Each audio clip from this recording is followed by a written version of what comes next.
पुणे जिल्ह्यामध्ये काही दिवसांपासून अज्ञात ड्रोन्स गिरट्या घालत असताना दिसत आहेत। या अज्ञात ड्रोन्समुळे नागरिकांमध्ये भीतीचं वातावरण पसरलेलं आहे। यासोबतच अनेक चोऱ्या ज्या होत आहेत त्या अज्ञात ड्रोन्स रेकी केल्यानंतर होत असल्याचा नागरिकांचा आरोप आहे।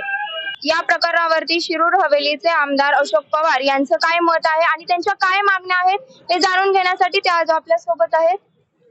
नमस्कार सर। नमस्कार।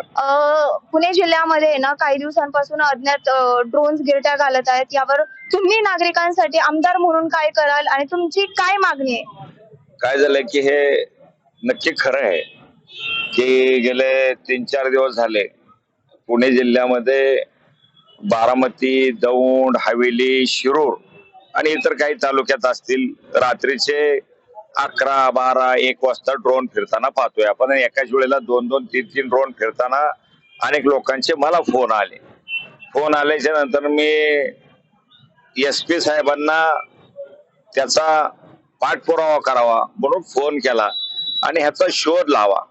कारण माझ्या माहितीने ज्या वेळेला आपण ड्रोन उडवतो त्याला पोलीस खात्याची परवानगी लागते आणि मग जर ही SP-लाच माहिती नाही काय ते असा अर्थ त्याला परवानगी अजिबात नाही। मग परवानगी नाही तर हे कोण उडवतंय, काय होतंय?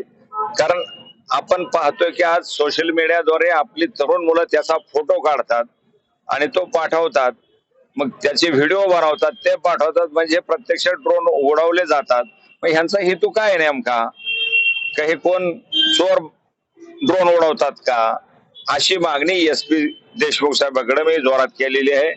निश्चितपणे ते मला म्हणले की 1-2-3 दिवसात आम्ही त्याचा छडा लावू। मी आशावादी आहे की SP साहेब त्याचा छडा लावतील, अन्यथा छडा नाही लावला तर आम्ही आमच्या पद्धतीनं त्याचा छडा लावण्याचा प्रयत्न निश्चितपणे करू।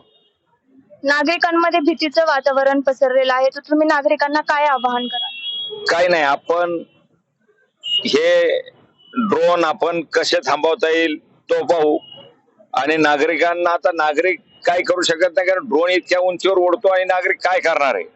तर त्याला शासनाकडनं त्याचा बंदोबस्त आपल्याला करावा लागेल। तो बंदोबस्त करण्यासाठी प्रयत्न निश्चितपणे करू, पण यासाठी नागरिकांनी कोणी भयभीत होण्याचं कारण नाही। कारण पोलीस खातं यंत्रणा त्याच्या पाठीमागे लागलेली।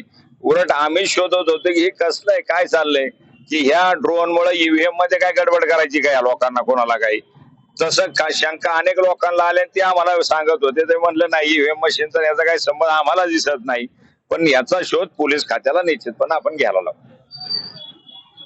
अशोक पवार यांच्याकडून आपण या प्रकरणाबद्दल जाणून घेतलं, त्यांचं मत जाणून घेतलं आणि त्यांच्या या प्रकरणावरती काय मागणी आहे, कारवाई करण्याच्या कोणत्या मागणी आहेत ते जाणून घेतलं।